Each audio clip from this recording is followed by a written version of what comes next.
From shocking exits to on-set clashes, NCIS has had its fair share of controversies throughout its long-running history. So, let's take a look at the untold truth of NCIS. Let me spill the beans on a little-known fact about the beloved crime procedural. Did you know that Mark Harmon, who plays the Silver Fox Leroy Jethro Gibbs on the show, was the one who got the boot to the creator of the show? Yeah, you heard that right. In 2007, the showrunner and creator, Donald Bellisario, was unceremoniously shown the door, thanks to a heated showdown with Harmon. Apparently, Harmon wasn't too happy with Bellisario's management style, which he described as chaotic. It's like two alpha males clashing in a Wild Wild West show. The tension had been simmering for months until it boiled over, and the network chose to side with Harmon, the star of the show, rather than Bellisario. Better yesterday.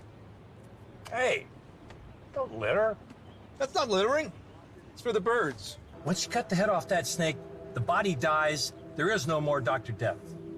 As a result, Bellisario was given the pink slip, and Harmon emerged as the victor, sitting pretty in the catbird seat. I mean, can you imagine the drama that must have been going on behind the scenes? I bet there were heated arguments, slammed doors, and maybe even some expletives flying around. But hey, that's showbiz, baby. And I wouldn't want it any other way. After all, the show went on, and we continued to be hooked on the nail-biting, crime-solving adventures of Gibbs and his team. So here's to Harmon, the man who helped steer the show to success, even if it meant stepping on a few toes along the way. Now NCIS has become a franchise of its own, with many successful spin-offs. Just maybe he heard you asking all those questions, and he got his butt out of here. You can blame me all you want, but did you see that young girl in there? That could have been Emily.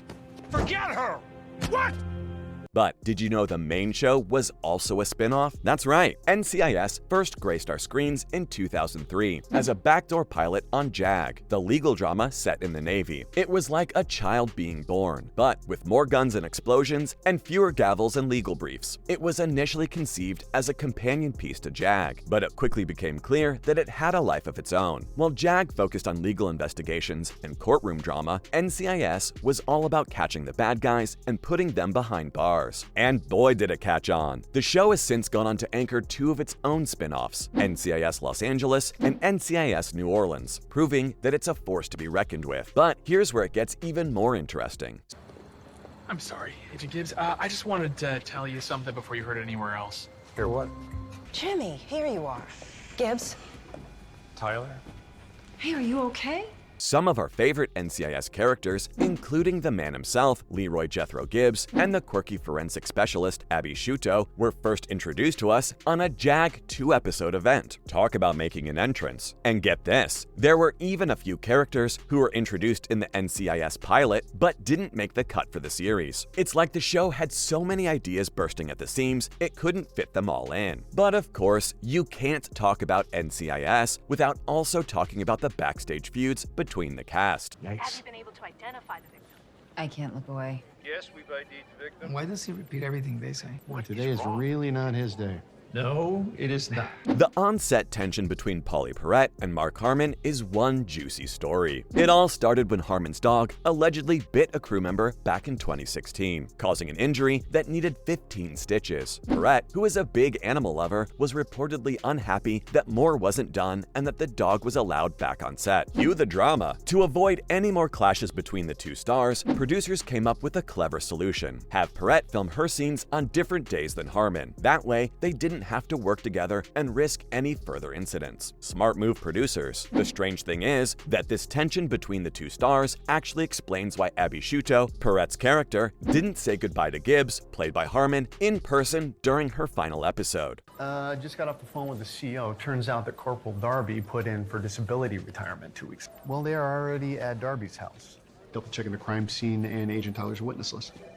What about you, Gibbs? So, it seems like the tension was real and had a real impact on the show. CBS has been tight-lipped about the whole thing, only releasing a statement saying that they take workplace safety seriously and worked with Perrette to find a resolution. However, in June of 2019, Perrette took to Twitter to say that she would never return to NCIS because of her fear of Harmon. Yikes, that's some serious drama. But don't worry, Perrette fans, she's moved on to a new show that she says is safe and happy. So, let's all take a deep breath and hope that everyone everyone involved can find a way to work together peacefully in the future. But that wasn't the only backstage controversy over the years.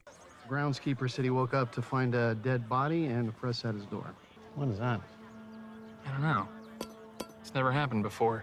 Mickey, help me out here, would you? Back in 2015, actress Diane Neal, who played CGIS agent Abigail Boren on both NCIS and NCIS New Orleans, took to Twitter to air her grievances about the working conditions on the latter show. According to Neal, there were some serious safety issues on set that were putting everyone at risk. She didn't hold back either, calling the conditions dangerous and stupid. I mean, can you imagine trying to film a show while worrying about your safety? It sounds like there were some serious issues there, but it didn't stop there. Neal also accused the show's producers of treating her like a rented mule, saying these folks don't give a damn. She even called out one particular producer who gave a rousing speech about safety, but only because his mom was on set that day. Double yikes. Thankfully, Neal eventually realized the error of her ways and issued a public apology, deleting her earlier tweets. I mean, we all have bad days at work, right? But sometimes we just need to take a step back and think before we hit that send button. All in all, it's safe to say that tensions were high on the NCIS New Orleans set, and I'm sure everyone was breathing a sigh of relief when the drama died down. Let's just hope that they were able to address those safety concerns and make things right for everyone involved. After all, the safety of the cast and crew should always be the top priority on any set, but not all controversies on the show were really that bad to begin with. Sometimes it's the fans that make a mountain out of a molehill. Now, let me tell you about the shocking exit of Sasha Alexander, who played Caitlin Todd on the first 2 seasons of NCIS. Fans were left heartbroken when she left the show, and rumors started spreading like wildfire that she was fired. However, it turned out that Alexander was the one who wanted to leave the show. Apparently, the show's grueling schedule was taking a toll on her, and she just couldn't handle it anymore. According to former NCIS producer Don Belisario, Alexander came into his office with tears in her eyes and said, "I just can't work this hard." And who can blame her? Filming a network show is no joke. It's like working around the clock. You're on set for more than 17 hours a day, and it goes on for more than 10 months. That's a lot of time and commitment. Years after her departure, Alexander revealed that leaving NCIS was one of the best decisions she ever made. She felt that if she had stayed on the show, she wouldn't have had the opportunity to pursue other creative endeavors like directing and producing.